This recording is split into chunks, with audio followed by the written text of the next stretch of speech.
Most Hyundais don't fail suddenly. They wear out quietly mile by mile. I've seen identical cars where one crosses 300,000 miles without drama, while another is staring at a $3,000 to $5,000 repair far earlier than expected. Same model, same engine. The difference isn't luck, it's daily habits. How to make your Hyundai last over 300,000 miles comes down to a few decisions most owners never think about. And habit number 6 on this list quietly eats critical components without ever throwing a warning light. Let's start with habit number 1. Hyundais that make it past 300,000 miles almost never follow the factory oil interval to the letter. The owners who get there treat the oil life monitor as a warning, not a target. Especially on Hyundai GDI engines, oil degrades faster than the computer admits. Fuel dilution, high combustion heat, and fine carbon particles all contaminate oil long before the dash tells you it's time. Here's what shows up in the real world. Engines that stick to 7,500 to 10,000 mile intervals start developing timing chain noise, cam wear, and oil consumption far earlier. Engines that survive quietly are usually serviced around 5,000 to 6,000 miles, sometimes sooner if the car sees short trips or heavy traffic. That one decision dramatically reduces timing chain stretch, oil control ring sticking, and bearing wear. This isn't theory. I've seen identical Hyundai engines with the same mileage where one is still smooth and quiet at 250,000, while the other is burning oil and rattling by 140,000. The difference wasn't driving style or luck. It was oil that stayed clean. The advice is simple and boring, and that's why it works. Use a quality, full synthetic that meets Hyundai specs. Change it early. Don't wait for the oil to turn dark and thin. If you do mostly city driving, assume the oil is working harder than the monitor thinks. You won't feel an immediate payoff.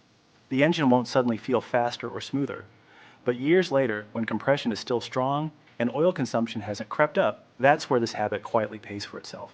And once oil health is handled properly, the next system that determines whether a Hyundai reaches 300,000 comes into play. One of the fastest ways I see otherwise solid Hyundai engines lose years off their lifespan is simple neglect of the cooling system. Not abuse, not overheating events, just owners assuming coolant is a fill it and forget it fluid. Modern Hyundai engines are thermally dense. Higher compression, tighter tolerances, and emissions-driven calibration mean they operate closer to the edge than older designs. That makes coolant chemistry critical. Over time, coolant doesn't just lose effectiveness, it breaks down, becomes acidic, and starts attacking aluminum radiators, heater cores, and water pump seals from the inside out. The failure pattern is predictable. Around 120,000 to 160,000 miles, engines that never had a coolant service start showing small symptoms. Cabin heat weakens, temperature creeps up under load. Coolant levels drop with no visible leaks. What's happening is internal corrosion and scaling restricting flow. The thermostat begins to stick. The water pump seal hardens. Heat spikes become more frequent. Engines that make it past 300,000 miles don't play that game. Their cooling systems are serviced on a 60,000 to 70,000 mile interval, regardless of what long life labeling suggests. That keeps corrosion inhibitors active, stabilizes operating temperature, and protects components that absolutely do not tolerate heat cycling well, especially the head gasket. This isn't extra maintenance, it's damage prevention. Once an engine has been heat stressed repeatedly, you don't reverse it. You only slow the decline. The Hyundais that last are the ones kept thermally boring. Stable temperature, clean coolant, no surprises. And heat control isn't the only system quietly aging your engine. The next habit deals with something owners almost never think about until wear is already locked in. And before we talk about that, please subscribe if you find value in content like this. This is where a lot of Hyundais quietly lose their shot at high mileage, even when everything else is done right. Owners follow the dashboard reminder, stretch oil changes to 7,500 to 10,000 miles, and assume modern oil can handle it. On paper, maybe. In the real world, that delay is expensive. Hyundai engines, especially high compression, direct injection designs, contaminate oil faster than older engines. Fuel dilution, soot, and moisture build up quickly during short trips and stop and go driving. By the time the oil life monitor says 10%, the oil has already lost much of its protective film strength. Here's the cost breakdown I see repeatedly. Engines run on extended intervals develop sludge and varnish in oil control rings and timing components. That leads to oil consumption, timing chain stretch, and cam wear. Repairs start small, $600 to $1,200 for oil consumption diagnostics. But once rings stick or timing components wear, you're staring at $3,500 to $6,000 engine work. And that's if the block is still healthy. The Hyundais that cross 250,000 to 300,000 miles don't follow the maximum interval. They're serviced every 4,500 to 5,500 miles, or twice a year, whichever comes first. That's usually an extra $60 to $80 per year in oil costs. Cheap insurance. Oil doesn't just lubricate, it cools, cleans, and cushions components that never get a second chance. Once wear sets in, no oil brand or additive fixes it.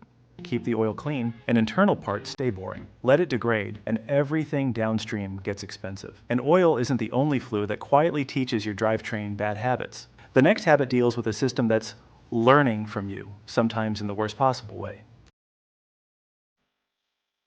This is something you need to stay ahead of because modern Hyundai transmissions are always learning from you. The transmission control module constantly adjusts shift timing and pressure based on how you drive. If you let it learn bad habits, it will lock those habits in.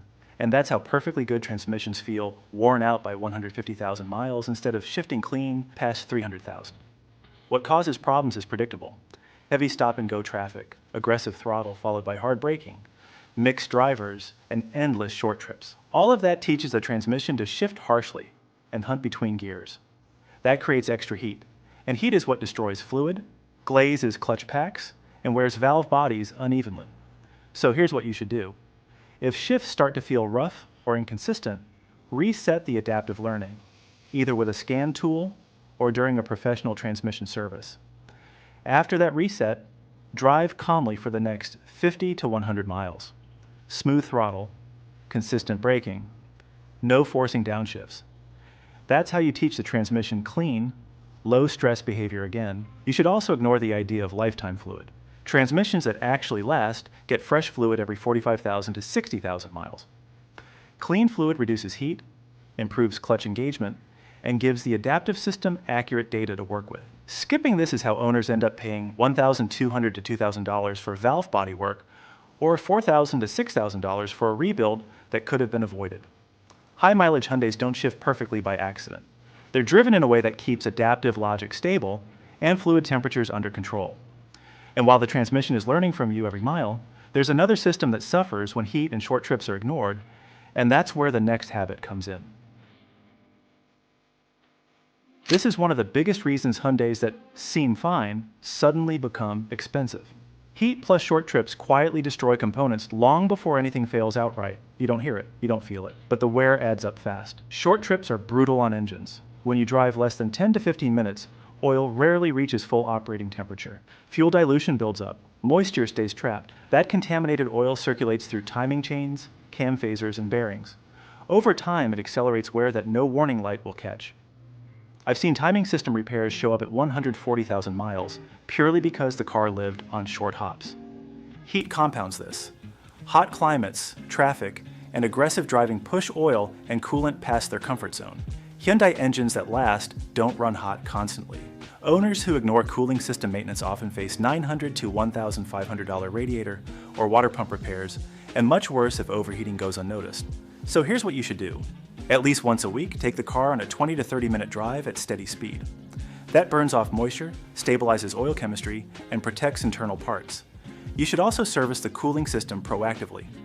Coolant changes every 60,000 miles are cheap insurance compared to head gasket or timing damage. If you sit in traffic daily, don't shut the engine down immediately after hard driving. Give it a minute to stabilize temperatures, and never ignore rising temp readings or frequent fan operation. Those are early warnings, not quirks. Hyundais that cross 300,000 miles aren't babied, but they are allowed to fully warm up and cool down properly. And once you've controlled heat and trip length, there's one final habit that determines whether all this maintenance actually pays off long term. This is where a lot of otherwise well-maintained Hyundais quietly fall apart, not because the owner ignored maintenance, but because they trusted the word lifetime. Lifetime fluids are engineered to survive warranty periods, not to carry a car cleanly to 300,000 miles. I've seen transmissions that shifted perfectly at 70,000 miles start flaring and slipping by 120,000 simply because the fluid was never touched. Once the damage shows up, you're no longer talking about maintenance. You're staring at repairs that can run anywhere from $3,000 to $6,000. Automatic transmission fluid is the biggest offender. From the first mile, it's absorbing heat, clutch material, and microscopic metal. By 60,000 to 80,000 miles, that fluid has already lost much of its protective ability, even if it still looks acceptable. Leave it in too long and the transmission begins compensating with higher pressures and harsher shifts, which accelerates wear even faster. Coolant follows the same pattern. As it ages, it turns acidic and slowly attacks seals, hoses, and aluminum passages. Brake fluid absorbs moisture over time, lowering its boiling point and quietly corroding ABS components. Power steering fluid breaks down as well, increasing internal wear in the rack and pump. If the goal is long service life, these fluids have to be treated as wear items, not promises. Transmission fluid should be drained and refilled around every 50,000 to 60,000 miles. Coolant should be replaced roughly every 60,000 miles. Brake fluid needs to be flushed every 2 to 3 years, regardless of mileage, and power steering fluid should be refreshed somewhere between 60,000 and 80,000 miles. None of this feels urgent when the car is running fine, but that's exactly why it matters. Hyundais that cross extreme mileage milestones don't do it by accident. They do it because the slow invisible damage is prevented before it ever has a chance to show up. And once fluids are handled properly, there's still one more habit that determines whether a high mileage Hyundai ages gracefully or starts falling apart despite good intentions.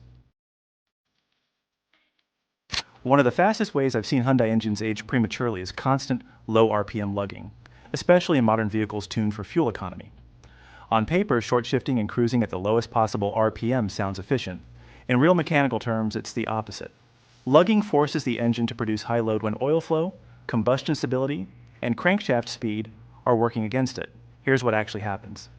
At very low RPM, cylinder pressures spike because the engine is being asked to work harder per combustion event.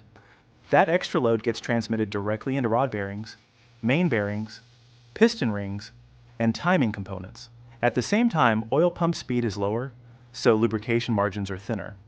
The engine feels calm, but internally it's under stress. I see this pattern constantly in Hyundai's use for gentle commuting.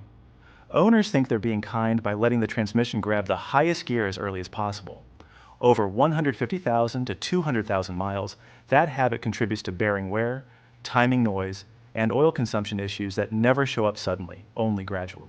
The Hyundais that last don't drive like that. They stay in the engine's torque-sufficient band, not the lowest possible RPM. Downshifts happen naturally when climbing or accelerating. Throttle inputs are decisive instead of dragging the engine along.